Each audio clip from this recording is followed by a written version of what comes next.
got to find stuff that you like that actually fits that macro count that you're trying to stay within. But the only way you're going to know that is if you're actually tracking your calories. Yeah. So number one is track your calories so that you can actually stay in a caloric deficit.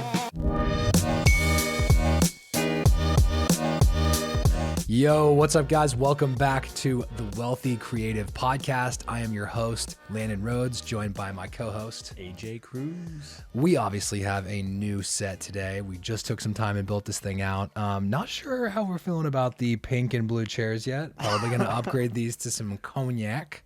Resourcefulness is what it is. And or black. But loving this little corner set area that we've got in the office basement. So Landon painted these. He painted these himself. Yeah, with my fingers. With his finger. He finger painted them. No. All right, what are we talking about today? We are talking about fitness and your health and how it plays into business. I would say that we definitely should talk about how your physical fitness plays into your overall success as a business owner and as a creative. And if that part of your life is off. How do I think it does? Yeah, no, I'm just so I can have kind of an idea. The reason it does is because if you are not keeping the promises you're making to yourself in your body and showing up when you say you're going to show up and doing the small things, then making and keeping big promises to yourself as a creative and as a business owner is going to be 1,000 times harder. Like showing up and just doing what you know you're supposed to do as a, just like in your normal everyday life, waking up, saying, I'm going to get up at 6 o'clock in the morning and getting up at 6 in the morning, or making your bed the day you can say you're going to make your bed. Like if you can't keep those small promises to yourself, then building a business, which is something that's, relatively difficult to do, that's going to seem way harder because you can't actually make and keep promises to yourself, even on a small level, let alone on like a big level. Yeah. You know what I'm saying? So when it comes to like the smaller decisions in business, it makes it more difficult to make those decisions because like growing a business, you have to make really big decisions sometimes. Yeah. So yeah. And I would say I'm constantly comparing myself to like way bigger CEOs. So I look at some of the decisions we have to make as so minor and so small, but yes. Like for instance, when Elon Musk is deciding, like with his team, they're making a decision on how they're going to engineer one of their rockets. Like he may not be making that final decision, but he's absolutely informed and involved to an extent. That is life or death for the people on board. So then for people who so I'm saying like, so for us in our smaller businesses, like when people say like big decisions, it's like, I think they need like more context. Like, when Jeff Bezos makes a decision, it affects hundreds of thousands of employees. Yeah. Or at least tens of thousands of employees, even if it's like a regional based decision, right? Your decisions affect you, like maybe your family around you. So I'm just saying like, I think that we need to put this in a context. Like one, there's levels to this game. Two, even knowing that like, this isn't that big of a deal, like actually minimizing it to where it needs to be and being like, okay, like in the grand scheme of things, how big of a deal is it? Which whatever, let's say you're deciding on what camera you're going to buy. Okay. How big of a deal actually is it? Probably not that big of a deal. Totally. How big of a deal is it getting rejected on a $10,000 proposal? Honestly, not that big of a deal. Right. So, and it's not that stuff isn't real when you're at a smaller level. It's just that I think you need context. It's kind of like what Gary Vee has such a great way of like grounding himself. I feel like in this way of like when it's like, oh, we lost a $2 million contract. Yeah. He's like, but I've got my, like I still have my daughter, like, my family's healthy. Yeah. And he's so, healthy. He's healthy. He's like, I'm healthy. My family's healthy. Yeah. He's like, who cares? And I think it's the reevaluation of like how critical a decision is or how big of a deal something actually is. That like, I think a lot of people, specifically small business owners, need to like give themselves more context to. Like, that's why I am starting to read a lot more biographies and autobiographies of successful people, not even necessarily business owners, but like even just reading about the life of Benjamin Franklin or reading more about, like John D. Rockefeller, just giving yourself more context to the things that these people went through when they were building. Yeah. Like there was, I think, what did they say? The poorest people today that have air conditioning lived in a better place than John D. Rockefeller, or like had a higher standard of living than John D. Rockefeller. Interesting. Like think about that for a second Yeah. too. I know that's going off down a tangent. I don't know if we want to go there, but I mean, I don't know. Just a little point on that, and then we can obviously backtrack back onto fitness and health. But like I learned, especially reading biographies, because I was reading like Elon Musk's biography, yeah, Steve Jobs. so good. What's really cool is that it brings them down to a human level too. Yeah. Because you look at them and you're like, these are like people with trillion-dollar companies. Like, Yeah. they're doing huge things, billion-dollar companies. But then you read about like how terrible their childhood was, or like the things that they went through with their marriages, and you're just like, oh, they're a person. They're a human right? being. Yeah. Yeah. That's real. So fitness and health. So I think where I was trying to go with that is, so health and fitness, the reason why I think it's so important that if you're going to be a successful business owner, that you have a really disciplined, like regimented life in your fitness, and you're actually taking care of your body, is because your body is the machine that's getting you to where you need to go. Totally. Like if you put really crappy fuel into a Ferrari, it's not going to run the way it was designed to run by the manufacturer. It's going to it'll have a myriad of problems. Yeah. And you as an entrepreneur, if you genuinely believe you have the juice to actually become a business owner and become a CEO and lead your own life and scale a, multi 6-figure, multi 7 or 8-figure business, you have to treat yourself like, you have to treat your body and your mind like a Ferrari. And that means putting premium fuel into that Ferrari. And it's not just the food you eat, but it's also like your maintenance. How are you taking care of your body? How are you taking care of this machine, this vessel that's, that's getting you from point A to point B?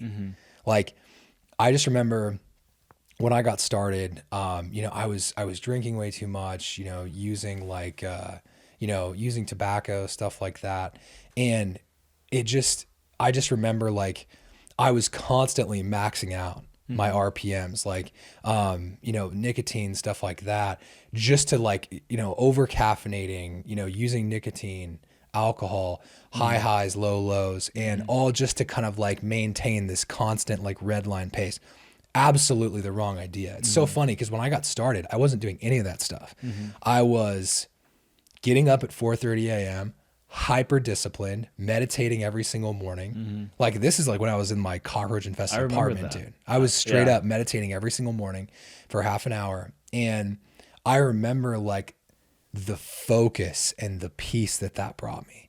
And then I kind of like fell off of a lot of those good habits, even as I was scaling up the business. So it's interesting, like, we still made money and stuff, but like my health began to like become second place. And financially, eventually we saw like eventually that affected me negatively, right? Because it's not like to any entrepreneur that thinks it's always up and to the right, like that's a lie, right? Like that's not a real thing. You're gonna have times when you're really successful financially, and then there's gonna be times where it's like really tough and really hard. But the thing again that comes back, that the way I've been able to stabilize that and then build back up momentum is through fitness and health. And that's been one of the biggest levers I feel like that all entrepreneurs can pull, is truly like taking care of your body in that way. So I talk a lot about like inputs a lot with our students, and say like, well, what are you taking in? What is the content you're putting in your body? If this is the Ferrari, what's your fuel? Are you eating eating fast food all the time, not drinking enough water, playing video games way too late, like staying up way too late on your phone even? Like all of those things contribute to a less energized version of you the next day when you wake up. Yeah. No, I totally agree. I mean, personally, like, and I think I've talked about this on a previous episode, but I've struggled with some of that stuff too. Yeah.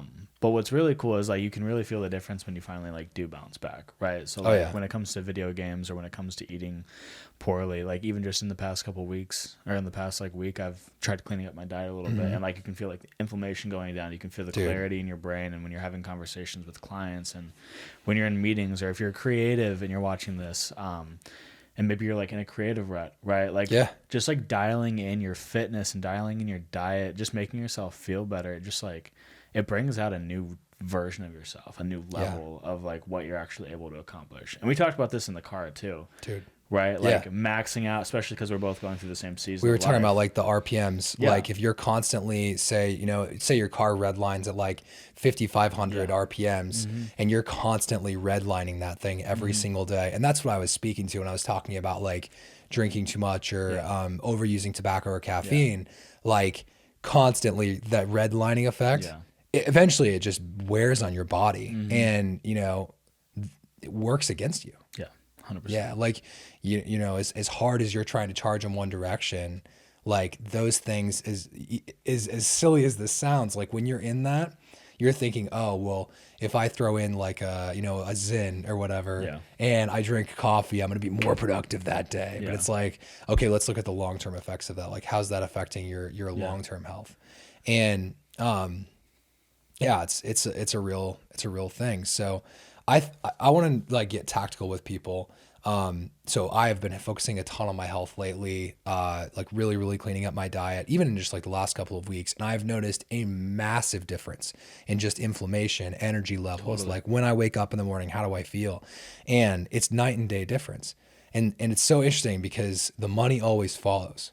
Like the money always follows, like taking care of yourself, getting in the word in the morning, making sure God's first place in your life. Getting a really good diet even more than the gym, to be honest. Like it's 80% diet, 20% gym. Yeah. And obviously like every health trainer in the world is going to tell you that. That's and you feel it like immediately. You do. And that's like I feel like that's a misconception. Like if somebody is constantly in this constant rut of like, oh, well, I've been eating bad for so long. And that might be true. Yeah. But you'd be amazed at how soon you could start feeling like if you allow your body to heal in that way, you'd be amazed at how fast you could feel it and bounce back. So I want to give people like some tactical things that I do every day. I want to hear yours too. Totally. And obviously like if you're working on it, I want you to go back to like your best days where you were like dialed. And obviously this is a priority in our company that we actually have a weight loss challenge going right now. Yeah. Which I don't think we've even like officially announced that. We haven't announced that. So I'm going to be 200 pounds by March 31st. By March 31st, because we're doing Q1, so that'll be a total loss of around like 21, 22 pounds. Yeah, and I want to get to 210. So 210. Because I was at the heaviest I'd ever been, which is at 233. 230, yeah. So 23, 21 pounds loss for both of us. It's gonna be awesome, and we're on the path to getting there. So here's some things that I've done even in the last few weeks to further ramp up, and then I'll go back to some of the things I've been doing for like years because. And I'm not sitting here, by the way, like telling you that I'm like the gold standard model for fitness. Totally. I'm just a dude that is, trying to figure it out and getting better every single day. So I can hear people in the comments now be like, oh yeah, these people are giving health advice and they're not sitting here with chiseled abs or anything. I'm like, yeah, you're right. Yeah, 100%. And we're getting better about that every single day, and we are making drastic improvements. Yeah. And I think that that's the important thing. So things that I've done, because at one point I was 245 pounds after I don't know if you knew this. I was 245 pounds after I broke my ankle in football in high school. And the thing that actually got me to lose all of that weight was I took up running and I took up boxing. And so I would box at like 4:30, 5 o'clock in the morning with my buddies, like 3 to 5 days a week. And it was freaking electric. It was so fun. It was in this dirty, disgusting gym. And like, it was so fun though. Like we would blare music and we would just like beat the crap out of some heavy bags and sometimes each other. And it was epic. And then on top of that, I was running probably like 4 miles a day. And so I shredded the weight off, got super, super like lean, like really lean. Yeah. And so I've gone through like several waves like that in my life. And I want to be around like kind of like 200, like 192 to 200 is where I really want to be. And so some things that have really worked for me though, and these are really, really simple things, is I want you guys to look up what's called an RMR calculation, and that stands for resting metabolic rate. And basically what that is the number of calories that your body burns just standing still. So like a normal day without you doing any exercise, just you as a human being, you will burn X amount of calories. And what you need to calculate that, I don't know the exact calculation of how it works, but there's a billion calculators online that do this. You just like Google RMR calculator, and you need your weight, height, and age. That's it. Awesome. Yep. So weight, height, age, and that's going to get you set up for your RMR to find your resting metabolic rate. So what I've been doing is just saying like, okay, cool. Well, every day I'm just going to eat under my RMR, and I'm going to go to the gym. So I'm going to burn extra calories, and I'm going to, be in a deficit for my RMR. Yeah. And it's the easiest calculation ever. It's like, okay, cool. So my RMR is 2,300. I'm going to eat 2,000 calories a day. And we know that 3,500 calories is a pound of fat, right? So do the math on how many days that is, and you'll lose the weight you want to lose, right? So it's the biggest misconception if you are trying to like lose weight to feel better, because a lot of times it's usually losing weight is people's problem, not necessarily gaining weight. Yeah. Well, it's easier to gain weight. Yeah. Well, unless you're a hard gainer, right? There's people with like hyper fast metabolisms that like want to gain weight and they want to gain muscle, but they can't. Those are real thing too. Totally. I used to like, to be completely real with you, I used to hate those people because I would be like, why are you complaining? You can eat whatever you want, and you literally look exactly the same. But then it's perspective, because they might look and they'd be like, well, I want to gain weight. I want to gain weight. Yeah. It's, and yeah, they want what they can't have. Totally. And so, anyway, with that, I've just learned that, okay, cool. I'm going to calculate my RMR. I'm going to eat under that, and I'm still going to go work out. And then I'm going to be in, a 300, maybe a 500 calorie deficit every single day. I'm going to get to my goal super quickly. It's not going to take that long. So that's the first thing, is just being in a caloric deficit. You would be amazed at how good you feel after just doing this for 3 days. Like, challenge yourself for 3 days and say, I'm going to track all my stuff in MyFitnessPal, which is the app I use, and put in all your stuff. It's going to feel like a pain in the butt for like a couple of days, but then check how you feel after just 3 days of actually being in a caloric deficit and come back, and then drink like, 128 ounces of water. Yeah. You will feel like a new human being, right? So 128 ounces of water, stay in a caloric deficit, 200 grams of protein. Those three things are my like must haves now. That is like the box that is checked for me every single day. Now that I am like really trying to dial in my health to another level. Totally. I remember like, so you say like, think back on a time when you were like at your peak. When I think about when I was at my peak, it was like back in 2018. Cause like, I don't know what happened, but a flip switch, this is way before we ever met, but like a flip switch where I was like, I need to start going to the gym more. I think I just started dating Emma. So I think it was Emma. Yeah, it was Emma. Like a flip switch. I was like, I want to impress her. I want to look great for her. So I was going to the gym a lot. I used to work at a gym. So I was working out at the gym I was working at and going again, like later at that night. Oh yeah. But what I learned for myself was like, and this is something that I need to start implementing again, which is tough because like we like to make dinners for ourselves every night. But like the thing is I used to eat the exact same thing every single day, and it was the easiest way for me to just maintain my caloric deficit. I remember it was ridiculous. I don't know how my cholesterol didn't skyrocket through the roof, but it was 9 eggs in the morning, every morning. Every morning it was 9 eggs. For lunch it was a chicken breast with rice, and then at night I think it was like a double scoop of protein shake or something like that.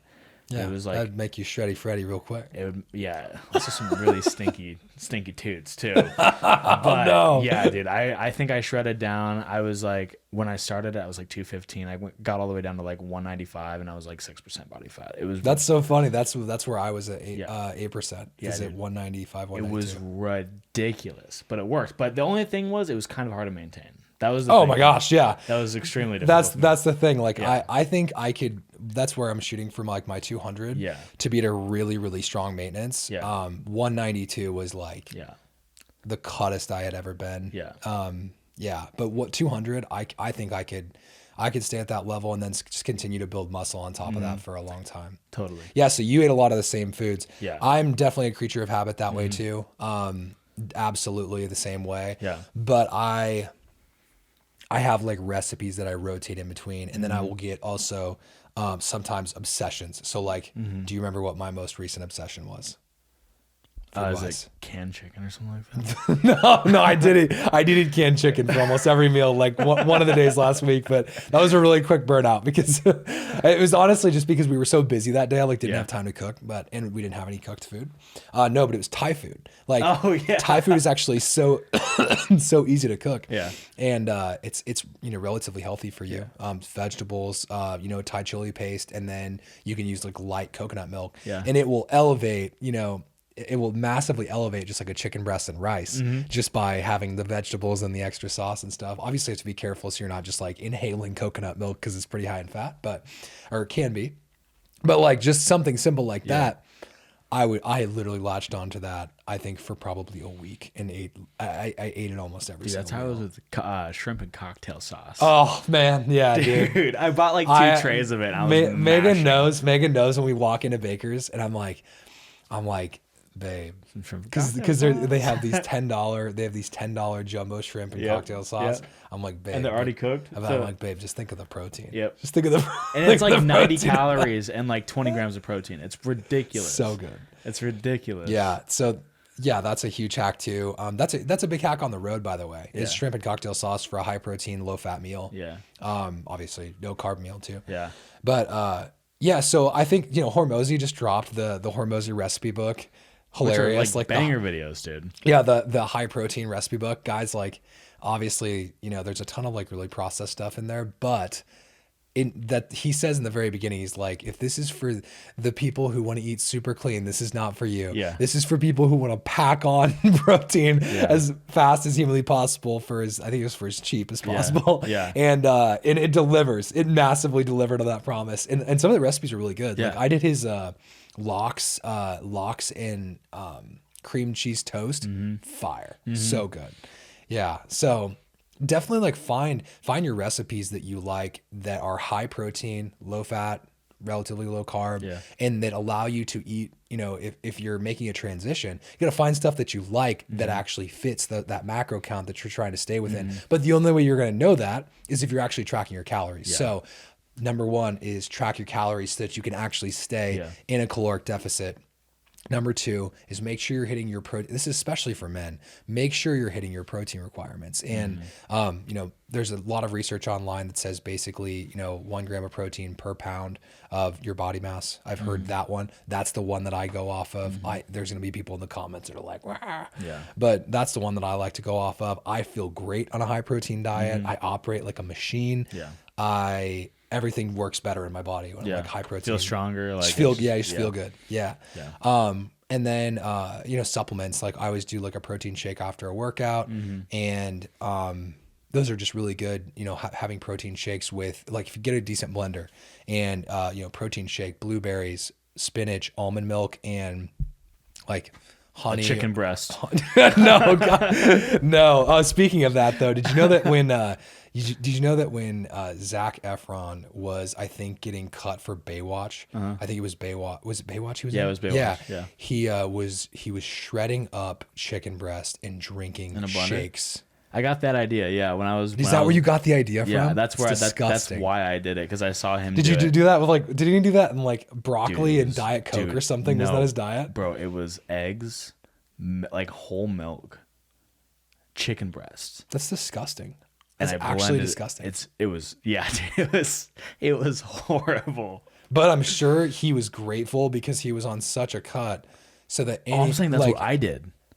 Wait, so that's not what Zac Efron did? Oh no, Zac Efron blended up chicken breasts and drank it, 100%. But I also did it because, of course, like if because you're gonna be Zac Efron. Yeah, if Zac did it, like I want to do it. It's that simple. Yeah, it was disgusting. So now that we're on this subject, one of my all-time favorite movies with Matthew McConaughey is Dallas Buyers Club. Have you seen that? I've never seen that. So it's a pretty sad movie, but it's got some humor in it as well. Yeah.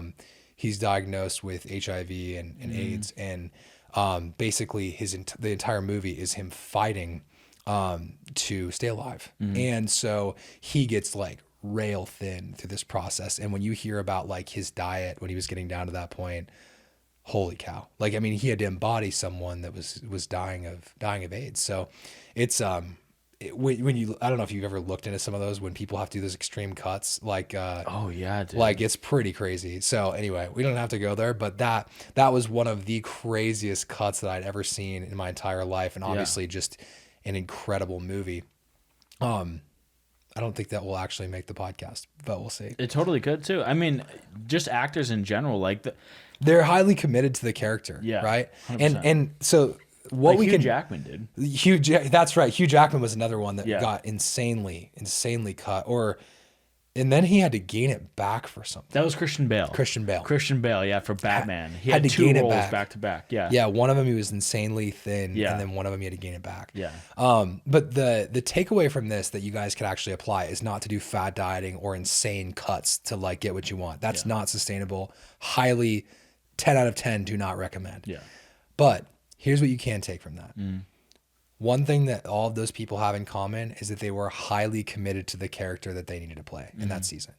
And when you are, trying to level up your life, whether it's in business, whether it's your faith, whether it's how you are showing up at home, like that level of commitment is sometimes what it takes when you're trying to make a massive change in your life. Like you have to go all in on becoming that better version of yourself. And you have to almost like, even if you're not experiencing it currently, you almost have to buy the lie of like, I'm not, this isn't my current life right now, but I'm going to act as if, as a man thinketh, so is he. So I'm going to act as if this is the body that, that I have, and it's almost like, embodying a different character of like, okay, so let's say you're 100 pounds, 200 pounds overweight, and you have this desire to like cut all of that off and be straight up like shredded.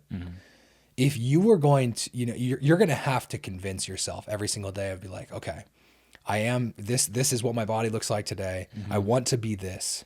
You are going to have to almost have a delusional level of belief of being like, okay, if I want to look like, okay, so let's say Zac Efron in Baywatch, if I want to look like that, then how would he eat today? How would that person act today? And what small steps, even if I'm not going to go that psycho, even if I'm not going to go that crazy on it, what small steps could I take today to be one step closer to that character and one step closer to that ideal person that I want to become? And then, by the way, this extends to all different parts of your life, though. Absolutely. You almost have to have like you said, this delusional sense of just being like you just have, this is just what we do now. Yeah, like that's so good, dude. Like we just eat healthy. We don't eat junk food anymore. Like it's not even we don't even eat junk food anymore. It's just we don't eat junk food. Yeah, that's just not something we do. I just stopped eating past 7 p.m. Even if you struggle with that, that's just who we are now. Yeah, that's who we're becoming. That's who we are. Who did I can't remember who it was. It was somebody like an Andy Elliott or somebody like that they were talking about like, it was exactly that. He's like, yeah, we just don't do that. Yeah, and like that's just not who we are. As if it was a part of their family's. It was a part of like their family's identity. Yeah, like that's just not who we are. Yeah, we don't do that. Yeah, we just don't. And that level of conviction, that level of discipline, eventually it becomes a part of you. After a while, you build that habit and it becomes your standard, which is like, he's catching so much hate right now, which I think is hilarious for like saying, if you don't have a 6-pack at my company, like you're going to be fired. Yeah. Or like, you don't get hired at my company. You won't get hired. Yeah. And he obviously says like, and if, by the way, if you're an absolute stud and I could see that you're making progress towards becoming that best version of yourself, that version of yourself with a great body that takes care of himself and takes care of his family, because the majority of company is males. Like, I think it's an incredible thing. Like I said, people are, he's catching a ton of, I'm sure a ton of heat from a bunch of fat losers online right now. But who's most attracted to that? The most aggressive, disciplined killers in the world. Yeah. You're trying to build a sales team. Who do you want? Yeah. You want people that think like that. Yep. And be like, wait a second. The people around me in the proverbial foxhole also have to be shredded and super disciplined and take care of themselves. Okay. They're probably going to take care of me too. Yep. 100%. Dude, like I love it. Yeah. Which is that was even part of the reason where I was like, okay, this is ridiculous. Like I need to be in the shape that I was in before when I was building our companies originally. And that was part of the reason why I came up to you. And I was like, hey, we're going to get cut this year. Yeah. And you said it at church, right after church. Yeah. And I was just, I'd been convicted for a week about that, but I was like, this is ridiculous. Like I'm not showing up the way that I want to be. And like, we're constantly on camera too. And so I'm like, okay, if there's even one bit of me that's like, oh, constantly readjusting my shirt or whatever, because I don't like the way I look. And I'm sure I'm subconsciously doing it here, but like every ounce of energy that's spent on that constant, negative feeling of like, oh, I wish my clothes fit better, or I wish I looked better in my clothes. Like think of the freaking energy waste of that. And I unfortunately, that cassette tape has been running in my mind for years, bro. Years. Like probably decades. Yeah. And that's sickening to think like that I've let that play a bigger part in my life. Like I've allowed that story to be constantly told of like, oh, and you know, this is, oh, we're at a birthday party. We're just going to slam 3 pieces of cake. Like again, no standards, no level of discipline whatsoever. And it's just well, it's a positive, a negative feedback loop, constantly spinning, and getting you it's feeding you the wrong information. You're taking the wrong thing from it. And then you're getting worse results and worse results. And yeah, I just kind of got to a place where I'm like, I'm freaking sick of this. I'm done. Let's trigger some people. How do you feel about the people who are like, well, just love yourself for the way you are? I don't understand that. Like, cause I think that, well, first of all, if you have your entire identity in your body, I don't think that's healthy either. 100%. Like I have my identity as a child of God, like number one. So, and I think that's actually been a huge restorative process of actually me getting to the point to where I could be more disciplined. Is I was putting health and being, you know, having a six pack or whatever, like on such a pedestal that it was like becoming like a literal idol in my life. And obviously taking care of your body is not a bad thing. Yeah. But putting anything above God obviously is not good. Yeah. And so I was idolizing that, I think, to such an extent that it was becoming such a big deal to me that I would feel the up and down swings of if I didn't hit this X amount of weight by X date, that I would not be happy with myself. That's ridiculous. Like, life's too short to live that way. I want the body that I want, and I want to feel that way, and I want to look that way. And more importantly than any of that, I want to set an amazing example for my kids. I was just about to say that. Yeah. I was just about to say like that because that's it. Yeah, I feel the exact same way, and I think the thing that's been motivating me, especially as of recently, and we talked about this like when it came to work, right? Like you do what's required, and I think about having like my kids. Like there's so many things that I can't control, but the one thing that I can control is like what I'm putting into my body and the way I'm taking care of myself. And like I think about like my son, right? And I should make an announcement pretty soon. Now that I've said that, I might AJ cut that out. But I think about like how I want to show up for my kid, and I'm like, you know, what if they want to play catch, or like what if they want to play tag, or what if they want to run around the house, or what if they want dad to like bench press them, you know, like in the living room. Like I can't do that if I'm out of shape, or if my elbows hurt, or if my knees hurt, you know, or if I'm just always winded when I walk up the stairs. Like, can I go to the dark side for a second on that? 100%. As somebody who's going through some health stuff currently and has gone through some health stuff for the last year. Yeah. Like it's not always like you know, my back's a little bit sore. Yeah. Like ignoring your health or, you know, completely forsaking your health has chronic related problems to it. And like long-term real effects. And I'm not saying that has anything to do with what happened to me, but I'm just thinking forward of like, okay, if I would have, say I was living the worst possible way that I've ever lived in my life, and then I would repeat that pattern for thousands of days on end. Well, you could see the direction pretty clearly of how that might end up. So it doesn't even have to be your elbows hurting or your knees hurting. It could be you're in the freaking hospital with cardiac failure because you're super overweight, you never take care of yourself, and you're cardiovascularly weak. Yeah. Not because of genetics, but because you didn't take care of yourself. Yeah. And I think that like, so again, it's more on the dark side of this stuff, but I think about that stuff all the time is like, you want to be around, you want to be here for your kids, you know, to walk them down the aisle or to, you know, be there when they graduate college. Like those are really real decisions that you're making now as a man, now as a woman. And so that's like, that's so much more important than the vanity of like having a six pack or something like that. But I think that what's cool about people that do have health as a priority in their life is you like some of the best people in the world that also have that part of their life in line, you know, their why. And it has a lot to do with like showing up as a great example for their kids, being there and being here for a long time. Yeah. 100%. Also, just to add one more point onto that is like, say something does happen to you health-wise that you can't control, you have a much better chance of overcoming that if you're in better health. Oh my you gosh. do. Yeah. 100%. Like so it's much very I want hard to say to think, on that, but I'm not going to. I mean, I'm going to try and wrap this really quick, but like, just imagine like you have something like some sort of cardiac issue or, you know, some sort of C word, right? And then you're 350 pounds. It's like, it's so much harder to overcome that. Oh my gosh. Like you can't even get out of the hospital bed, let alone freaking trying to overcome, you know, some sort of illness. Everything in your life will be more difficult if you are overweight. I'm sorry. You just have a better chance. Everything in your life will be more difficult if you are overweight and out of shape. It's true. It is true. Like, and if you are someone that has the ability to get into great shape, which is almost like lots of people do, people that are listening to this, especially this show, most of you do, then I always say to whom, you know, this is, well, I think it's Luke 12:48, to whom much is given, much will be required. And if the way I look at it is like, God's blessed me with this body, like I'm going to take care of it and I'm going to show up every single day and be the best version of myself that I possibly can. And that doesn't mean just mentally, just spiritually. That means physically. How do I show up in the world?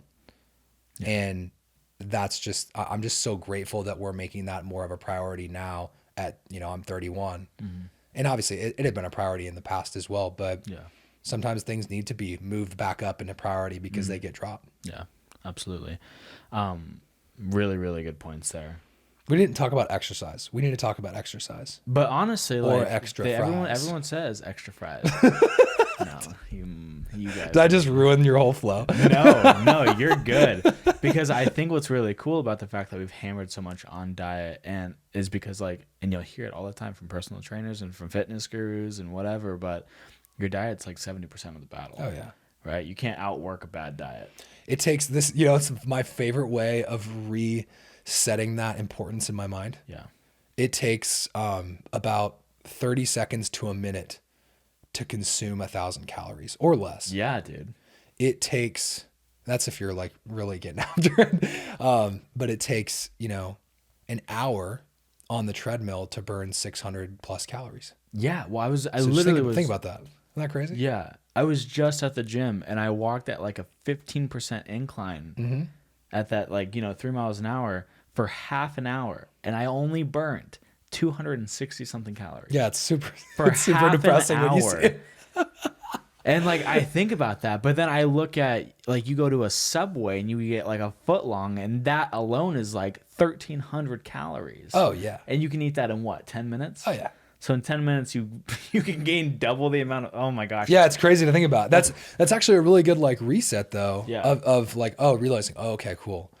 This is I need to like watch what I'm actually putting into my body. And that's just giving yourself the awareness of how many, like by adding up, like, okay, cool. That's 20 grams of protein. You will eventually start to program your mind of being like, I probably shouldn't have that because I just had all of this stuff. Awesome. Well, make sure you guys hit that subscribe button to stay up to date on all the latest drops. We have a ton of new trainings coming out. We actually just dropped one. I was just about to say that. Yeah, you got to call that out. We just dropped a training on how to close more video deals. So it's right here. Yeah. And highly recommend checking that out. It is blowing up right now. And we send it to a lot of folks that message us on Instagram and it's gotten some incredible feedback, just overall. So make sure you check that one out.